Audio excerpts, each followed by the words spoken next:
Hey there, I'm estate planning attorney Paul Rabelais, and in this video, we're going to talk about whether you should include a survivorship clause in your last will or your living trust. Okay, survivorship clauses come into play when somebody who writes a will or somebody who prepares a living trust dies and one or more of their heirs or beneficiary dies within a short period of time after they pass away. And these occurrences are rare, but since a lot of people like to discuss when they're in the midst of getting their estate legal affairs in order, a lot of people like to discuss a lot of these what ifs. What if so-and-so dies? What if this happens? What if that happens?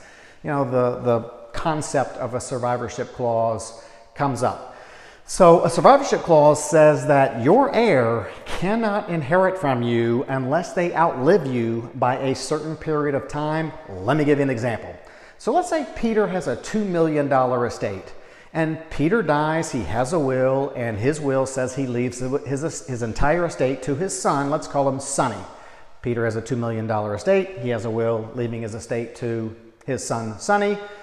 Peter also provided in his will that if Sonny died before Peter died, then when Peter died, Peter's estate would go to Sonny's children, Peter's grandchildren. Makes sense.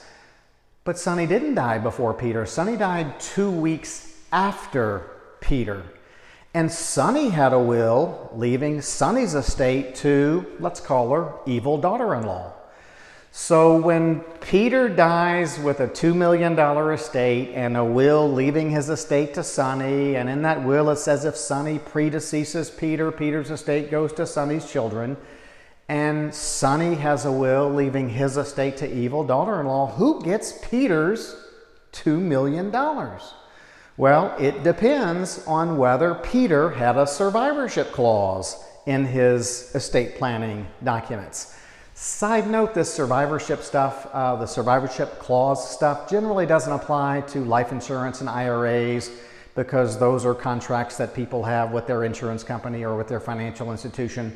These survivorship clauses, you often see them in wills and trusts, so they provide to the assets that pass pursuant to those wills or trusts. But a sample survivorship clause says something like, if one of my heirs or beneficiaries, or whatever the appropriate term is, if one of my heirs or beneficiaries dies within X days after me, and X could be if one of my heirs dies within 30 days of my death, or 60 or 90 or 120 or 180, your state is likely to have some survivorship clause statute that dictates how long this survivorship clause can be.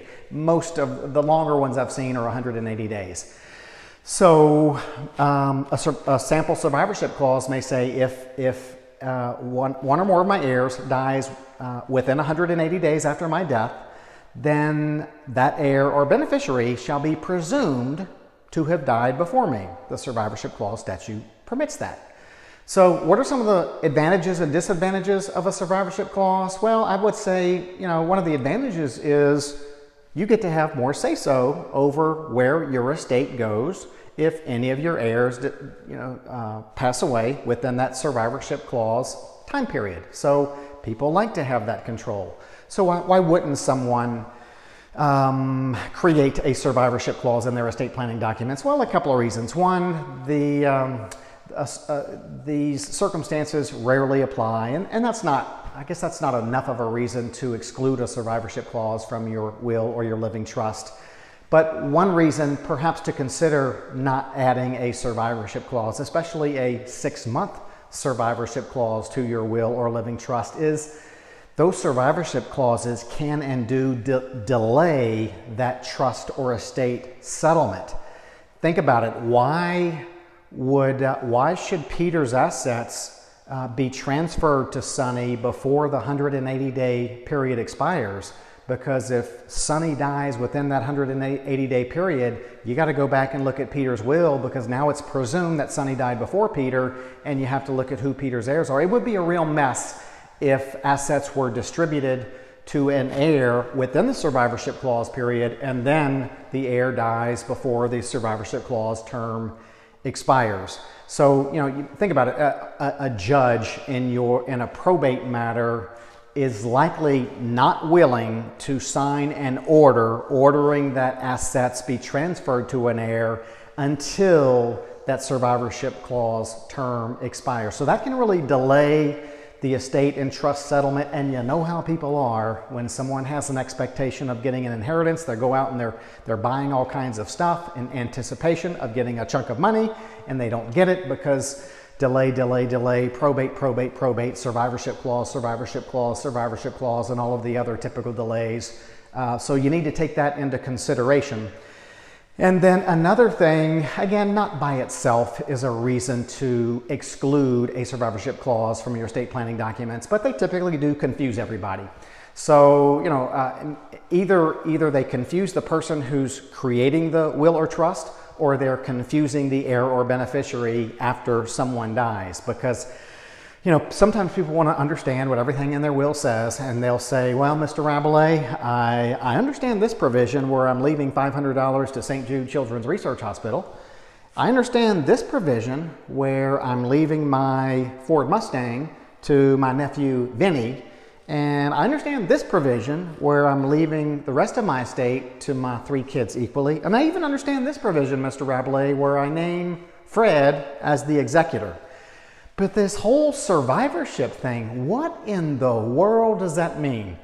And so now, you know, we got to go through the whole explanation of discussing something that either you know is not going to apply or very unlikely will apply. And in some cases, particularly if you have, you know, a traditional family, husband and wife both have the same heirs, then it really doesn't matter if one survives the other by a certain number of days or not. You know, the couple's assets are going to the same people.